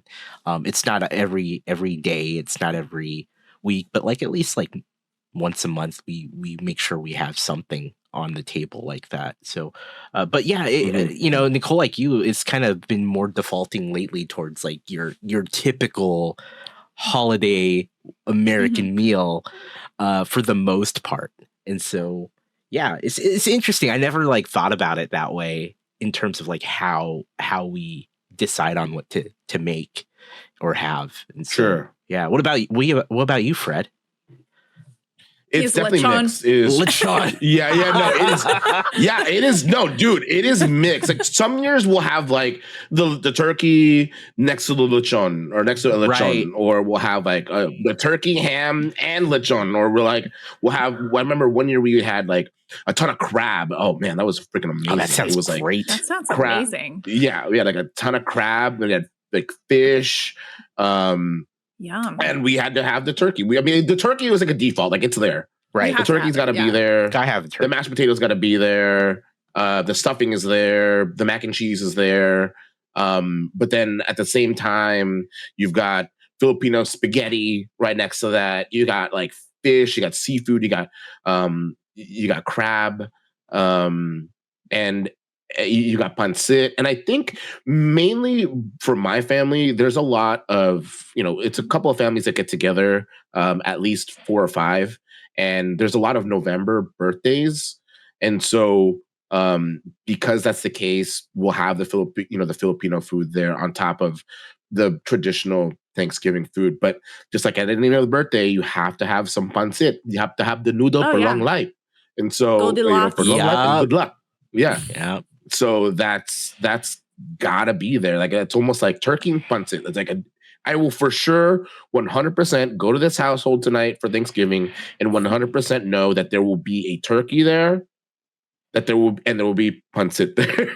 Like it's like those are it. And it kind of just varies with like what kind of fun things everybody decides to bring. Like, we've already put in an order for a honey baked ham for Christmas, so might as well put in an order for a honey baked ham for Thanksgiving. Like, screw it, or whatever it is. So, it's definitely been a hodgepodge. It's never been like overly one or the other. It's a mix. It's definitely super mixed. Yeah, that's nice though. Which is fun.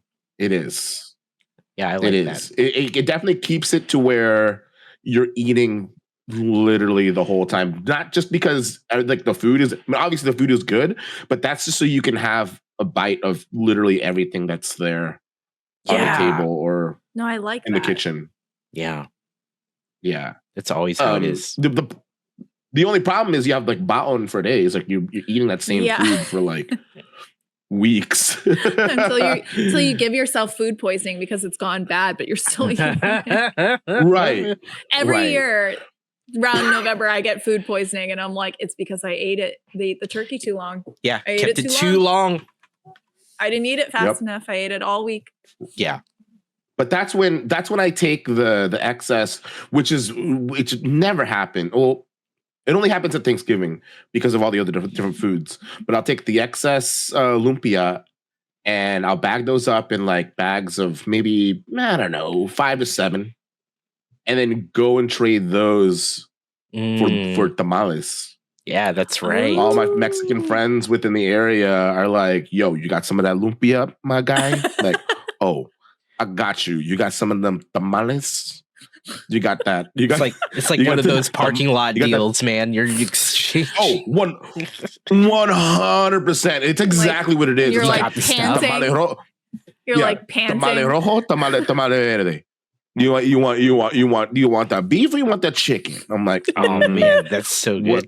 Which one was better at Thanksgiving? They're like, tamale rojo. Like, oh, hook it up. Here's some lumpia. Here's some lumpia, my guy. God. I just see you just like, oh man, handing over the paper bag to each other. I want lumpia right now. I'm having Thai food for dinner, but I definitely want lumpia. Like I said, like I don't eat like vanilla food all year long. Like I like some different stuff, but Thanksgiving, it's always been just so like Hallmark vanilla. Turkey. Are you going to change it? Are you going to change it up then? Are you going to do something different this year? It's not too late, right? Like, I mean, maybe. I mean, if my mom was in town, I totally would, but I don't know. I don't know if she's not in town. Like, I can't do it. I can't do it. Yeah, but so it's still gonna say taste the biscuit. Taste the biscuit. Taste the biscuit. Taste the goodness of the biscuit. Or that one. How was it a couple of years ago? I got greens, beans, potato, tomato. That's the split that I was gonna show you. Oh my god! It was this. Yeah, it was a split where it played that video first, and it was like, whatever culture's Thanksgiving versus like American culture's Thanksgiving. And I was sent, like I was not well after watching that. I could only watch it once because I had tears. I was like, I can only watch this one time, but I will send it to you. You were probably tears of sadness because you're like, I wish that was mine, but now I'm stuck with taste the biscuit. Taste the goodness of the biscuit. Although it's not, I'm sure it's not terrible. I mean, obviously it's not like those foods are bad. Yeah. No. But you know what's funny? So my aunt, she still lives in the Philippines, and she does turkey and mashed potatoes and corn on Thanksgiving. And I'm like, all the standard stuff. Like even over there. Yeah. Yeah. So Strange. I don't know. I don't know what it is. Well, it's like, I think it was in Japan. I think I'm almost certain it's Japan, where it's like KFC on a normal day in Japan is fairly empty, or will have like some people. going in there for KFC. But their busiest time of the year is right at Thanksgiving. Like they'll sell out all their stuff because people are like just defaulting to like that American stuff. Yeah. Like they're just selling all their stuff, all their mac and cheese, their potatoes, their chicken. Like I think that's probably one of the only reasons why KFC still exists over there is because people are buying all their stuff over there on Thanksgiving. Yeah. So strange. So it's so weird. Makes sense that other cultures are just like, well, we want to emulate the American. The turkey is iconic, Yeah. And you can't have turkey without mashed potatoes because it's dry as hell. Right. So, you gotta like it's like those two are a combination deal with the gravy. Gravy. Yep.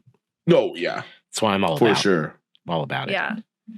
Oh my God. For sure. Everybody seems to now be seeking me as their lumpia pusher. The lumpia dealer. Lumpia dealer. I don't think I've ever traded for anything other than tamales though. But that's obviously that's a Southern Cal. Churros. It's a SoCal thing. I mean, I just go to Disneyland for churros.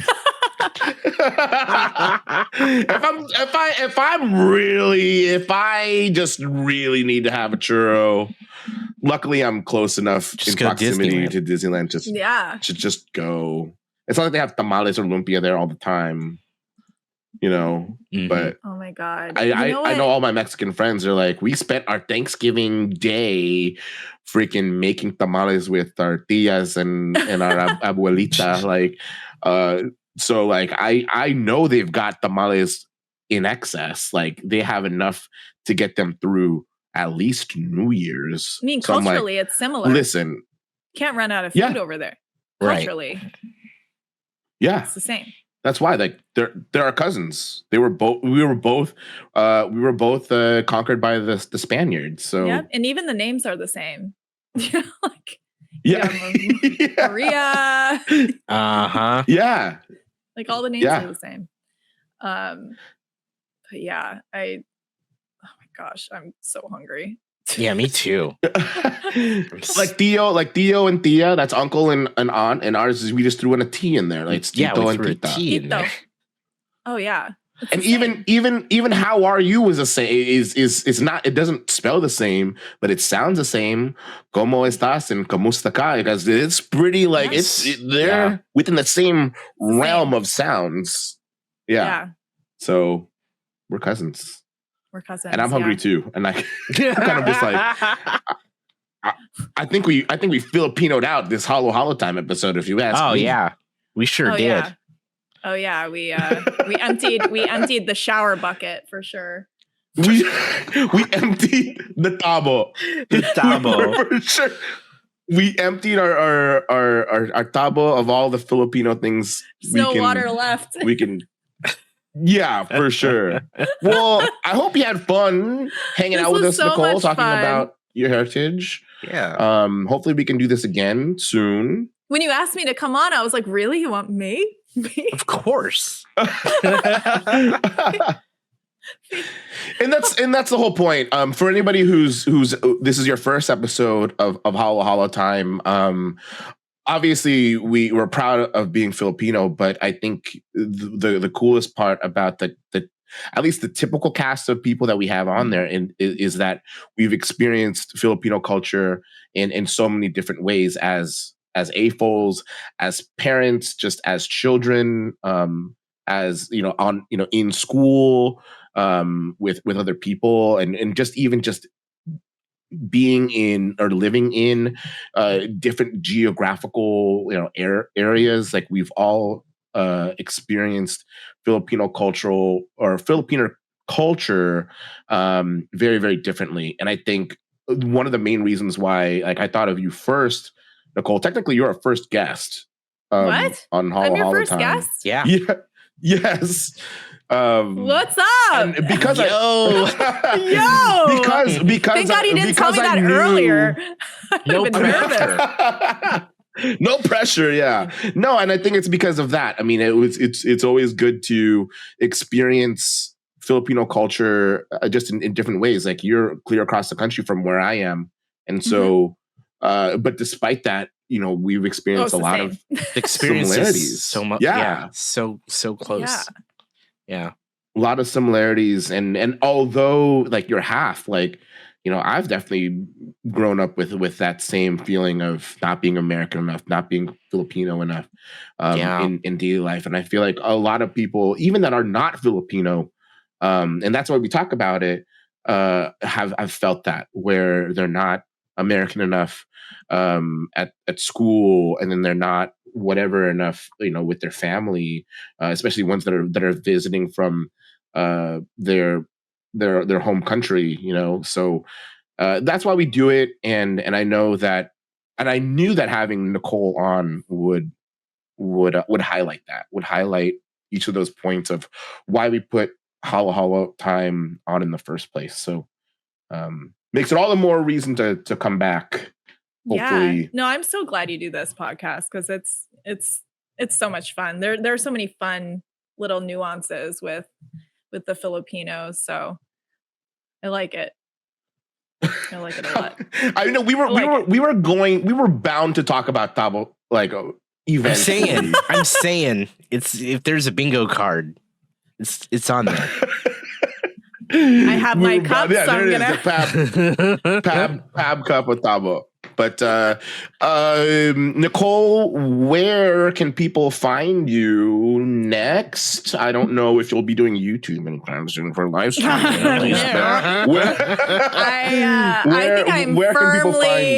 I think I'm firmly gonna stream on Twitch now after that YouTube experience last night.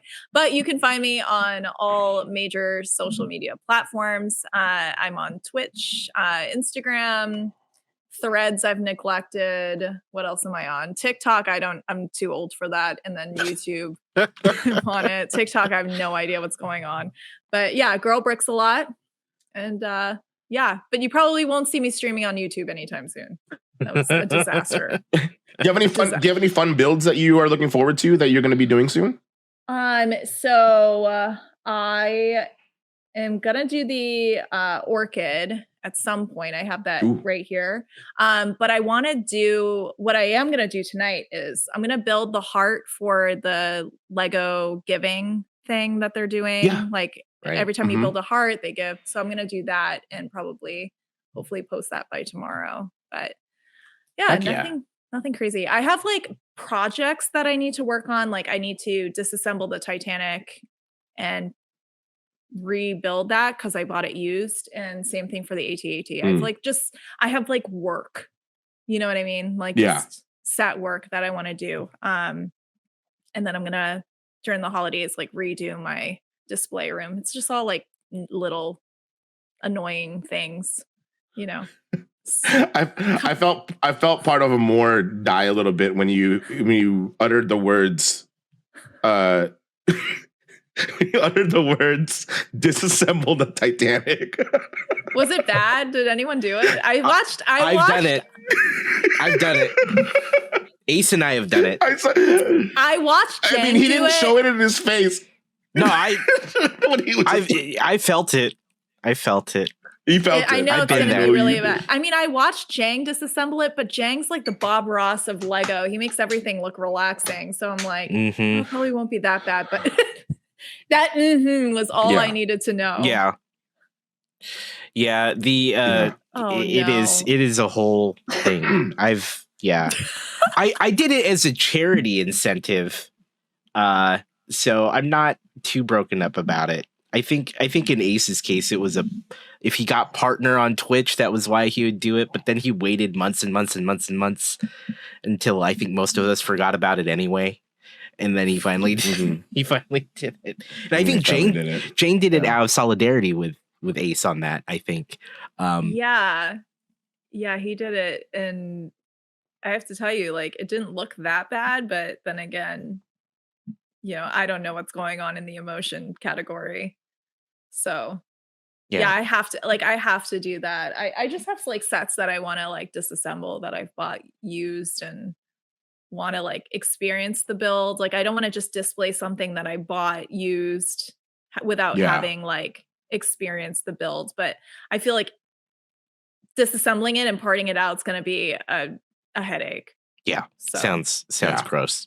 lucky for New England, it's a long winter, so you know. Well, lucky for you, you have the people of Twitch that won't bother you and make you feel like you're going crazy. Like, Yeah. I need a fleet of moderators on YouTube. Oh my god! I missed out. I missed out on that. Oh my god, poor Fred. I was like, I had to make him a moderator. I didn't have a single one in there, and it just started slowly, and then the gates of hell opened up. Oh my god! So yeah, I don't understand it. It went 0 to 100 real quick, Mm. Mm-hmm. and I don't think I've ever experienced it that bad on YouTube before. And I was like, and now I'm experiencing it now as a mod. But I'm like, I'll do it. I mean, the Zuni was solid. I was just like, this is crazy. This is Wow. This is nuts. It was bad. But Wow. yeah, this week, Amor, are you gonna be streaming? You got some more Suika game going? Oh hell yeah, dude! Suika game. We're gonna get some watermelons. Suika game. Yeah. Oh, hell yeah. Fondle the melons. You're gonna. Let's go, baby. Melon. Fondle the melons. I'll be doing Wait, that. you have to What's that? send a picture to Nicole of what you did. Of what you did. What of have you what done? I made? Yeah. I'll send it. Yes. I'll send it to you. Have you ever played this watermelon game?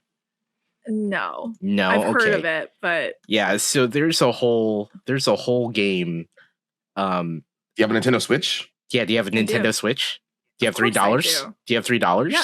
You have a spare three. You have spare $3. In the corners of my house, I think I've gathered. I like how you're look up sweet. Look up Suika game, Suika, and you'll be just as addicted as us. I'm gonna send you this picture in this group chat, though, Nicole. I made something yesterday. And oh my god! I just oh my. Yeah, that's real. You can play that. That's a game. I don't know if I want to. Oh, it's a joy. Like that looks like a ride, you know? No, it's great. Oh my god. Yeah. For those that don't know, I I modified the Suika game, so instead of the fruits, it's like Fred's face and mine and Zach's and it's a lot of Fred's face, actually. Well, in that particular image, that's when I think I just added his to the game. So I was that's so funny showing that one off. But yeah, I'll be playing this Suika game because I can't stop. I think I have a problem. I think I'm addicted to it. I'll be putting together the piranha plant this week. Yes. Me too. Oh, you too? Yeah. So I'll be putting that together on stream sometime this week. And more crossing the streams and all that, and some fundraising as well for Extra Life. So there's a lot going on my channel. But yeah, what about you, Fred? What you got going on? Tonight I'll be finishing the Yavin 4 Rebel base. Tuesday, Piranha Plant, and then Thursday I'll finally get started on the Avengers Tower. I'm excited to put that together before it is released on Black Friday. I might throw in some extra streams in next week just so that I'd have more than 3 streams to put it together before Black Friday. So next weekend I might be a little busy doing a couple of extra streams on Twitch just to get it done. If I don't get it done by then, I'm not like super hard pressed, but I think it'd be fun to have it done by Black Friday. So you guys know exactly the ins and outs of Avengers Tower before you throw down $500 on it. You know? Yeah. Oh yeah. Might be good. Might be good to see. Yeah. See the inside. You know, see all the stuff, all the details. So that'll be this week. Thursday, 7:30 p.m. West Coast time is when I'll be starting Avengers Tower. Love it. Awesome. Can't wait to see that, dude. All right. Well, that was episode 9 of Hollow Time.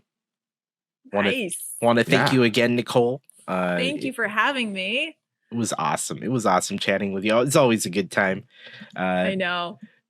I love you too. Oh, thank you. I freaking Love you. I too. love you. I love you too as well. Love all of you. Love both of you. So You guys much. haven't met. You guys haven't met.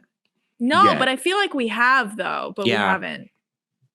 We haven't. Yeah. But feels like it. The first time we ever interacted was on Crossing the Streams, like one-on-one. Yeah. Isn't that weird? And it's like we've been chatting the That whole is time weird. anyway. So Yeah. it'll be, Right. I don't know, Brick World maybe? Brick World, yeah. Unless you're going to Cascade. I don't know if I'll go to Cascade, but I'll definitely go to Brick World. Okay. So I'll I see think you. that will be my Super Bowl. There's going to be a bunch of us Because there. it's like I see everybody at the same time, because like some conventions you're missing people. So that's the one I'll try for. Okay. Well, then I'll see you there. I know me and Fred are heading to Cascade in March. So, but yeah, we'll be at Brick World too. It'll be good. I can't wait. It'll Thank be you. so a excited. good time. It'll be a good time. Thank you again. And everyone, thank you for watching. This has been Hollow Time. Fred, Panfrenudo, thank you, of course. Always good. We got the Twitch representation today, so so glad to have you both on. And and I'm Amor. We'll see you very soon. And do you know when we scheduled the next Hollow Time? Sometime. It should be in 4 weeks because I know for sure we're not doing it the 26th, which is the Sunday of Thanksgiving. Yeah. And then 2 weeks from then is Sunday, December 10th. So I think we're okay for that. And then the Sunday after that is Christmas Eve. So I think the next one will be December 10th in 4 weeks. And then we will likely reconvene in January for the regularly scheduled every other week. Awesome. Okay, so we'll see you next month is basically what we're saying. But thank you for joining us on this episode of Hollow Time. And you can catch this, of course, on YouTube, on the ELPN. And we'll see you on there as well next time, ideally. Who knows? Just watch the Watch and see. That's why. I mean, today was kind of a toss up. I mean, people were expecting it to be live on YouTube, and we didn't do that. So, gotta keep you on your toes. Yeah, we'll see y'all really soon. Have a wonderful day, everyone, and thanks for watching and/or listening. We'll talk to you later.